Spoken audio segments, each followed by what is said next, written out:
magaalada Oslo ee dalka Norway ayaa waxa maalmihii la soo dhaafay ku sugnaa wafdi ka yimid dalka Soomaaliya. Wafdigan ayaa ujeedada ugu weyn ee u yimaadeen dalka Norway ay tahay inay u soo bandhigaan dadka Soomaaliyeed ku dhaqan dalka Norway dastuurka qabyada ee Soomaaliyeed. haddaba halkan hortaaganahay ayaa maanta waxa ka socda shir aad u ballaaran oo ay ka soo qayb galeen dad badan oo Soomaali ah. shirkan oo muhiimad weyn u lahaa dadkii ka soo qayb galay iyo waliba dadka Soomaaliyeed ee ku dhaqan dalka Norway ayuu Professor Maxamed Cismaan Jawaara oo hogaaminayay wafdigan si qodobaysan uga hadlay dastuurka qabyo qoraalka ah ee la doonayo in dhawaantan la soo gabagabeeyo.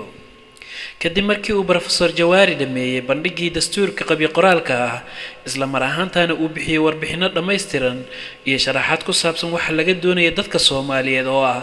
inay aaradooda ku biiriyaan isla mar ahaantaana bixiyaan talooyin lagu turxaan bixinayo meelaha u baahan sixidda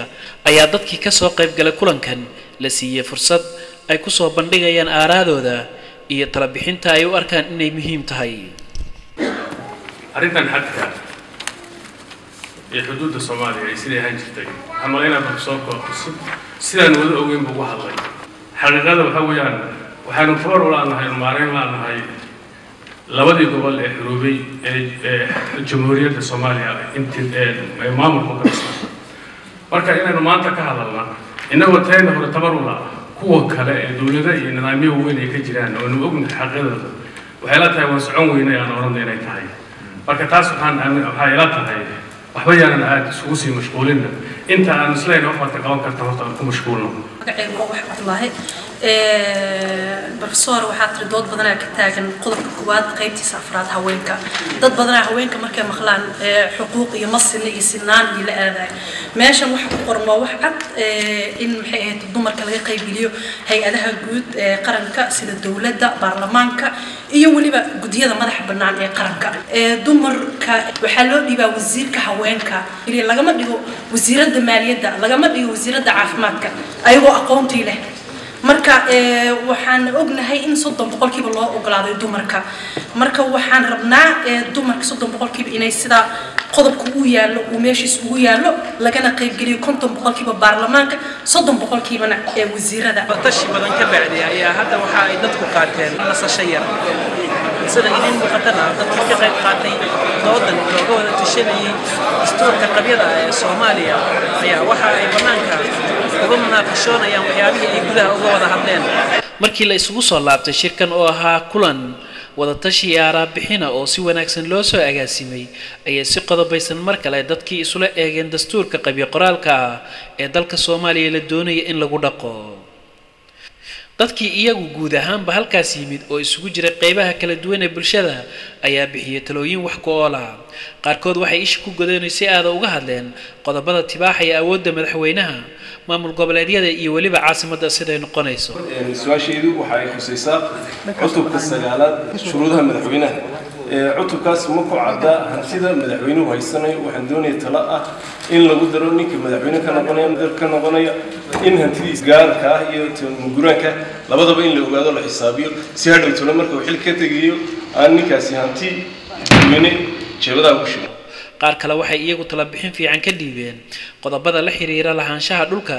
iyo waliba bixinta dhulka iyo qaadashada jinsiyadda Soomaaliyeed. talooyin ku aadan eray bixinta iyo bayaaminta qodobada aan sida fiican ugu sharaxnay dastuurka. cutubkan sidiisaba qodobada ku qoran qaybta sagaalaad 1 qaybta 10aad 2 qaybta 11aad 2 iyo qaybta 12aad 3 way isjibinayaan ayaga dhammaan. waa koo waxa la yiraahdaa qof kasta oo ku dhashay gudaha Soomaaliya dhalasho ahaan waa Soomaali. waxa hoosadana la yiraahdaa qof walba oo ku dhashay inuu jinsiyadda automatically u helayo. waxa la yiraahdaa hadana 5 sano kaliya ayuu ku qaadanayaa. saddexdaas horta way isdiidayaan.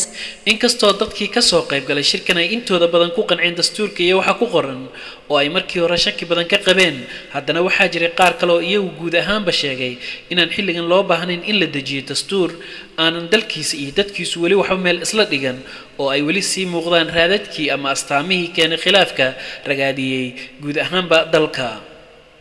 ummadi goormay dastuur samaysataa dad 22 sano dagaal ku jiray wadan burbursan ilaa hadda la isku haysto nabadgelyo aynu jirin ummadiisa ay meel walba u qaxday oo haddana awoodo shisheeye ay joogaan ama nabad ilaalin ha noqoto ama dagaal hurin ha noqoto ama waxay doontaa ha noqoto Soomaali waa isdishay weli lama heshiisiin alaabtaas awoodiinta uga laabta waagaan Soomaali noqon oo dawlad fiican noo dhamato oo leesu keeno dastuurka markaas oon hadli karno hadda ma hadli karnee ilkan caday urows Allah ka sidaasa ku joognaa dastuurkaas loo saacado badan oo wada tashiya kadib waxaa la soo gaaray xilligii la soo gabagabayn lahaa shirkan wada tashiga ee looga arrinsanayay dastuurka qabyo qoraalka dalka Soomaaliya dadkina waxay ka soo dareereen saaladii lagu shirayay iyagoo qof waliba u higsanayay halkii uu ka yimid Umar Abdi Afay Universal TV Oslo Norway